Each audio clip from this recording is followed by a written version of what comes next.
दोस्तों, फुटबॉल की जगत में सिर्फ एक ही गुंडा आया है टिल डेट। उस गुंडे का नाम है फ्लोरेंटिनो पेरेस।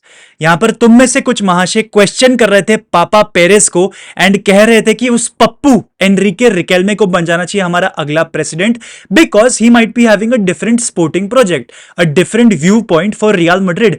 एंड मैं तुमसे कह रहा था कि भाई ट्रस्ट, बिलीव शो करो पापा पेरेस पे, ही विल डिलीवर। इस पूरे इलेक्शंस के सागा में सिर्फ एक ही चीज अच्छी हुई है कि पापा पेरेस पे फाइनली प्रेशर आ पड़ा and he had to get back to his prime. He had to get back to what he does best and that is getting players. यहां पर रियल मैड्रिड ने एक दिन के अंदर 2 साइनिंग कंप्लीट कर ली of world class players, Denzel Dumfries and Ibrahima Konate, and साथ ही साथ उन बॉक्सेस को टिक कर दिया जहां पर हमारे गैप्स शो हो रहे थे। That is of leadership, experience. हमारी टीम यंग लग रही थी तो उसने एक्सपीरियंस प्लेयर्स को ही साइन करा है, and that too within 25 to 30 million. 2 player, एक भी नहीं, 2। ठीक है, तो यहां पर पेरेस ने ऑलरेडी इस समर ट्रांसफर मार्केट में उधम मचानी शुरू कर दी है। एंड मैं तुम्हें दावे के साथ बोल सकता हूं, पूरे समर ट्रांसफर मार्केट में जब रियल मैड्रिड खड़ी उतरती है ना, तो फ्लोरेंटिनो पेरेस थैनोस बन जाता है भाई फॉर डिफरेंट क्लब्स। मतलब मैं लिवरपूल फैंस को जरा भी कुछ नहीं कहूंगा अगर वो हमें गाली दे दे, बिकॉज हमने एट दिस पॉइंट उन्हें इतनी हानि पहुंचाई है ना, मैं तुम्हें बता भी नहीं सकता भाई। हमने इतने सारे प्लेयर उनसे छीन कर ले लिए हैं, ट्रेंट ले लिया है, कोनाटे ले लिया है, एंड अब हम एलेक्सिस मैकैलिस्टर के भी पीछे जाने वाले हैं। तो यहां पर लिवरपूल फैंस को हमें गाली देने का बहुत मन कर रहा होगा, और दे दो भाई, बेचारे को दुख हुआ है, मान लो। तो यहां पर Enrique Riquelme on the other hand हमें प्रॉमिस कर रहा था कि वो पूरी स्पेनिश एफसी बनाएगा, स्पेनिश प्लेयर्स के साथ पूरी 11 बनाएगा, राहुल को स्पोर्टिंग डायरेक्टर बनाएगा। ये सारी चीजें प्रॉमिस की गई थी बाय एनरिके रिकेल्मे। एंड तुम्हें याद है कुछ दिन पहले मैंने कहा था कि इस बंदे की, इस पप्पू के लिंक्स आ रहे थे with Ramon Calderon, Javier Tebas, Gil Marin. उन्हीं लिंक्स को आज कंफर्म करा है फ्लोरेंटिनो पेरेस ने।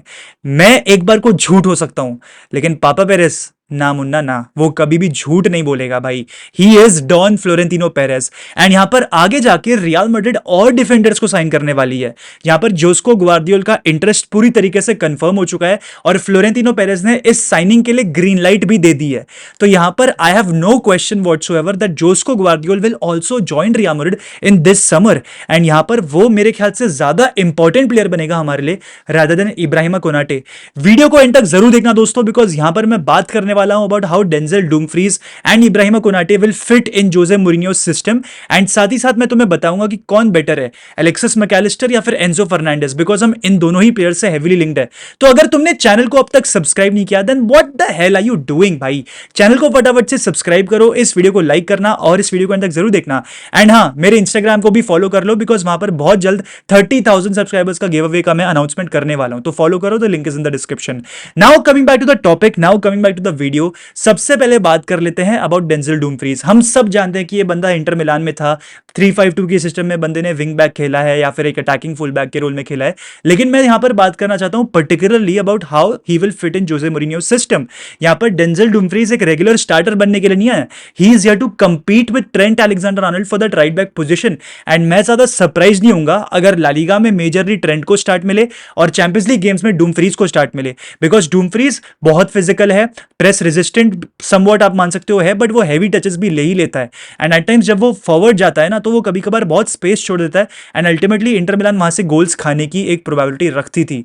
तो यहां पर डुमफ्रीज को वहां पर थोड़ा सा स्मार्ट रहना पड़ेगा। आई थिंक मूरिन्यो भी इसको थोड़ा ट्वीक करेगा into his own system. But यहां पर डुमफ्रीज एक बहुत अच्छा फिट बैठता है, ही इज टर्न 30, बट एक बहुत ही रेगुलर बेसिस पे नेदरलैंड्स के साथ फुटबॉल भी खेलता है ऑन एन इंटरनेशनल लेवल। साथ ही साथ एक लीडर भी है फॉर इंटर मिलान, एंड इसने पीएसवी को कैप्टन भी करा था भाई एट द एज ऑफ 24 और 25 if I am not mistaken. तो this is a proper team player, and हमारी क्लब को मिस कर रही थी भाई टीम प्लेयर जैसी प्रोफाइल।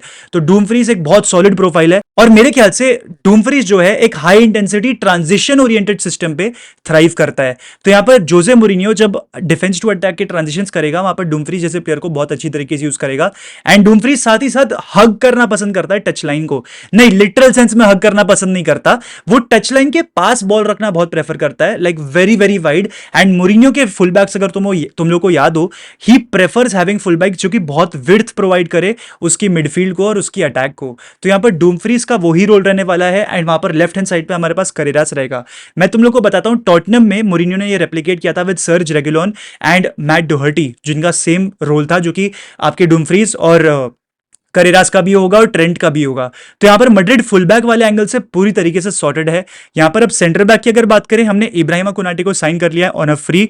मेरे ख्याल से हम एक 5-10 मिलियन पे कर देंगे to Konate's agents for getting him to Real Madrid, but that will be about it. उसके अलावा प्लेयर की वेजेस भी एक डिसेंट लेवल की हमने रखी है। अब कोनाटे की बात करते हैं। कोनाटे की पोजीशनिंग बहुत सॉलिड है, लिटरली बहुत सॉलिड है। एंड बहुत बार तो मैंने ऐसा भी देखा है कि उसने वैन डाइक और ट्रेंट को कवरेज प्रोवाइड किया इन दैट लिवरपूल बैकलाइन। 27 का हो चुका है बंदा, एक परफेक्ट टाइम है to become a leader of a backline, and Konate can be that guy for us. पिछले 1.5-2 सालों में वो बेयरली इंजर्ड रहा है, which clearly goes on to show कि जो पहले उसको इंजरीज होती थी वो अब वापस रेप्लिकेट नहीं होगी, एंड कोनाटे खेलेगा राइट सेंटर बैक पे। लिवरपूल में ट्रेंट और कोनाटे की बहुत अच्छी पेयरिंग थी, जहां पर ट्रेंट जब भी वेंचर आउट करता था फॉरवर्ड तो कोनाटे उसको डिफेंसिव सॉलिडारिटी प्रोवाइड करता था। तो वही सेम चीज यहां पर भी रेप्लिकेट की जाएगी। उसी के साथ साथ बंदे की पेस भी काफी बढ़िया है for someone who is 1.94 meters tall and 95 kilos. Literally 95 kilo का बंदा है भाई, ह्यूमंगस और है भाई ये बंदा, ठीक है। तो ये बंदा जो है ना, एक हाई डिफेंसिव लाइन में ज्यादातर बेटर परफॉर्म करता है, बट आई थिंक एक मिड ब्लॉक में भी इसे दिक्कत नहीं आनी चाहिए। एंड पर्टिकुलरली इसका सेंटर बैक पार्टनर, मेरे ख्याल से इसका सेंटर बैक पार्टनर एक ऐसा बंदा होना चाहिए जो कि बॉल को प्रोग्रेस करे नेचुरली एंड बहुत कंफर्टेबल हो, कंपोज्ड रहे with the ball. That is the kind of a centre back partner which will work with Ibrahima Konate. And वहीं पर मैं बात करना चाहूंगा जोस्को ग्वार्दियोल की। ग्वार्दियोल के पास वो सारी स्ट्रेंथ्स है जो कि कॉम्प्लीमेंट कर सकती है इब्राहिमा कोनाटे को, and we must get Gvardiol. यहां पर ग्वार्डियोल के करंट मैनचेस्टर सिटी के कॉन्ट्रैक्ट में कोई भी रिलीज क्लॉज नहीं है, so I am not entirely sure हमें कितना पैसा पे करना पड़ेगा टू मैनचेस्टर सिटी। उसकी करंट डील जो है शायद से 2027 या 28 में एक्सपायर होती है, तो we will have to pay at least 60 to 70 million to Man City for Gvardiol, जो कि थोड़ा सा एक हैवी मनी अमाउंट है, provided we are not making any departures as of now. यानी कि हम किसी प्लेयर को अभी तक सेल ऑफ नहीं कर रहे। यहां पर डैनी सेबाल्स की बात हो रही है, पर वो 6 मिलियन की बात है टू आयाक्स, तो वो तो क्या ही मैं मान के चलूं। तो यहां पर हमें ग्वार्डियोल लेकर आना पड़ेगा, नहीं तो हमें डीन हाउसन को बहुत बेटर और इंप्रूव करना पड़ेगा। यहां पर डीन हाउसन इज स्टिल 21-22 ओनली। बहुत लोगों ने उसको ऑलरेडी राइट ऑफ कर दिया है, मुझे नहीं पता क्यों। फर्स्ट सीजन था भाई उसका at such a big club with so much pressure. I think we need to let it go. यहां पर हमें फोकस करना चाहिए और किस तरीके से हम डीन हाउसन को फ्यूचर में रेडी कर सके। तो यहां पर अगर हम अभी ग्वार्डियोल को भी लेकर आ रहे हैं ना, तो हमें डीन हाउसन को भी उतने ही मिनट्स प्रोवाइड करने पड़ेंगे और बैकलाइन को बार बार शफल करना पड़ेगा। बट कोनाटे के साथ साथ जो सेंटर बैक पेयरिंग होनी चाहिए, that should ideally be Gvardiol और डीन हाउसन। बट ग्वार्डियोल को अगर हम लेके आते हैं ना, हमारी centre back pairing rock solid हो जाएगी, लिटरली चट्टान बन जाएगी भाई हमारी सेंटर बैक पेयरिंग में। मजाक से हट के बोल रहा हूं आप लोगों को। कोनाटे साथ ही साथ एक पोजीशन ओरिएंटेड सिस्टम में भी थ्राइव करता है, एंड वहीं पर ग्वार्डियोल भी एक पोजीशन ओरिएंटेड हाईलाइन सिस्टम में काम कर सकता है। तो यहां पर मुरिनियो मेरे ख्याल से एक लो ब्लॉक या डीप ब्लॉक वाला सिस्टम नहीं खिलाएगा। He will have position, he will have the ball, because यहां पर उसके पास दो ऐसे सेंटर बैक हैं एट हिज डिस्पोजल जिनकी पासिंग रेंज अब काफी बढ़िया है। कोनाटे और ग्वार्डियोल दोनों की पासिंग रेंज काफी बढ़िया है। ग्वार्डियोल बॉल को प्रोग्रेसिवली कैरी करके आगे भी लेके जा सकता है, दैट इज ऑल्सो स्ट्रेट। साथ ही साथ ग्वार्डियोल लेफ्ट बैक भी खेल सकता है, तो हम रूडिगर कोनाटे को सेंटर बैक पेयरिंग बना के ग्वार्डियोल को लेफ्ट बैक पे भी खिला सकते हैं, which is even better defensively speaking. अब अगर आगे जाकर बात करें हमारे मिडफील्ड की, जो कि एक बहुत बड़ी वरी रही है हमारे लिए पिछले 2 सालों में, मैड्रिड यहां पर 2 मिडफील्डर से हेवरी लिंक्ड है जो कि अर्जेंटाइंस है, Enzo Fernandez and Alexis Mac Allister. अब मैं तुम लोगों को एक्सप्लेन करता हूं who is better for us and who isn't. यहां पर मैं तुम्हें पहले ही क्लियर कट बोलता हूं, मैं गलत था। Enzo Fernandez is actually better suited for Jose Mourinho's football at Real Madrid. यहां पर अलेक्सिस मैकलिस्टर एक बहुत ही वर्सेटाइल मिडफील्ड प्रोफाइल है, जो कि ब्राइटन में नंबर 10 खेल चुका है, लिवरपूल में डबल पिवट में खेल चुका है पिछले सीजन, एंड वो मिडफील्ड 3 में as a left central midfielder भी खेल चुका है। उसकी स्पेशल अवेयरनेस काफी बढ़िया है, short passing, medium range passing काफी बढ़िया है, and he also likes to arrive late inside the box. यहां पर Alexis Mac Allister can use both his feet, but वो लॉन्ग पासिंग उसकी उतनी अच्छी नहीं है। डीपर एरिया से वो लॉन्ग बॉल स्विच नहीं कर पाएगा, वो बॉल को रिसाइकल अच्छी तरीके से कर सकता है, एंड साथ ही साथ वो लिंकअप अच्छा करता है। But I don't think Alexis Mac Allister के राइट प्रोफाइल है फॉर जोजे मुरिनियो, जो कि स्पेसिफिकली शायद से एक डबल पिवट खिलाना चाहेगा जस्ट बिहाइंड आर्दा गुलर एट नंबर 10 और बेलिंगम एट नंबर 10। तो यहां पर हमें उस चीज का ध्यान रखना पड़ेगा, and for that very reason मैं एंजो फर्नांडिस को पिक करता हूं, बिकॉज एंजो फर्नांडिस भी मल्टीपल मिडफील्ड प्रोफाइल्स में खेल चुका है, डीप लाइन प्लेमेकर भी खेलता है, एट टाइम्स डिस्ट्रॉयर वाला रोल भी निभा देता है। तो यहां पर एंजो फर्नांडिस को हमें एज अ यूज करना है as a deep line playmaker. दोनों ही प्लेयर्स बॉल को डिक्टेट बहुत अच्छी तरीके से करते हैं, टेम्पो को रेगुलेट बहुत अच्छी तरीके से करते हैं, but Enzo Fernandez works better in a midfield 2 or a double pivot. Alexis McAllister doesn't work as a midfield pivot या फिर double pivot जिसको कहते हैं। तो यहाँ पर Enzo Fernandez is the clear choice pairing alongside Aurelien Tchouameni in a double pivot, because ये दोनों प्लेयर डबल पिवट में काफी बढ़िया खेलते हैं। साथ ही साथ एंजो फर्नांडिस ने चेल्सी के लिए ये सीजन 10 गोल या 11-15 गोल पता नहीं कुछ तो मारे हैं, एंड साथ ही साथ उसकी पासिंग एक्यूरेसी ये सीजन काफी बढ़िया रही है। तो अगर चेल्सी को प्लेयर्स को आपको गाली भी देनी पड़ेगी, I think Enzo Fernandez would not be one of the names जिन्हें आप अब्यूज करोगे। I think he is had a decent season. Chelsea की पूरी टीम ने ही अंडर परफॉर्म करा है, तो वहां पर एक प्लेयर जो कि परफॉर्म कर भी रहा है, आप उसको सिंगल आउट करके ब्लेम कर नहीं सकते।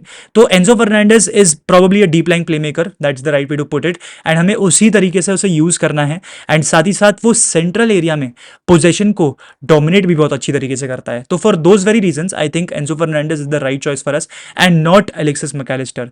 तो अगर अब मुझे प्रेडिक्ट करना हो, लुकिंग एट एवरीथिंग, हमने कोनाटे डुमफ्रीज को साइन कर लिया है, एंड हमारे अगले दो प्लेयर होंगे Josko ग्वार्डियोल from Manchester city and Enzo Fernandez from Chelsea. अब इन दोनों ही प्लेयर्स को लाने में लगभग 250 मिलियन खर्च हो जाएंगे। तो यहां पर Madrid will have to play very very smart. शायद से चेल्सी के साथ हम कामाविंगा की एक डील कर सकते हैं, या फिर हम मैन सिटी के साथ कोई प्लेयर की डील कर सकते हैं, ताकि हमें इन दोनों ही प्लेयर्स के लिए कम पैसे पे करने पड़ जाएं।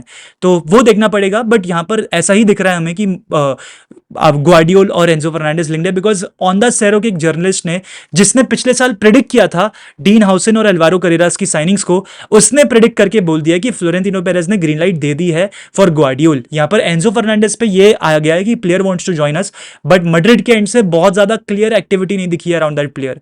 तो वो भी हमें फिगर आउट करना पड़ेगा, and this clearly closes the door for signings like Morten Hjulmand and Fabian Ruiz, जो कि मैं पहले इंडिकेट कर रहा था। तो फॉर दैट वेरी रीजन मैंने आपको एक्सप्लेन कर दिया, Enzo, Gvardiol, Konate and Dumfries, these are are 4 signings. And probably हम एक स्ट्राइकर के पीछे भी जाएंगे। यहां पर हम ओसिमेन से लिंक हो सकते थे, बट एटलेटिको मैड्रिड उस चीज पे कैपिटलाइज करते हुए मुझे दिखाई दे रही है। तो यही है वीडियो दोस्तों आज का। अगर आपको वीडियो अच्छा लगा तो प्लीज चैनल को सब्सक्राइब करें और बने रहे। हाला मद्रिद, ईना नमाज, हास्ताइल फिलहाल, वामोस रियाल। Good times are coming back very very soon.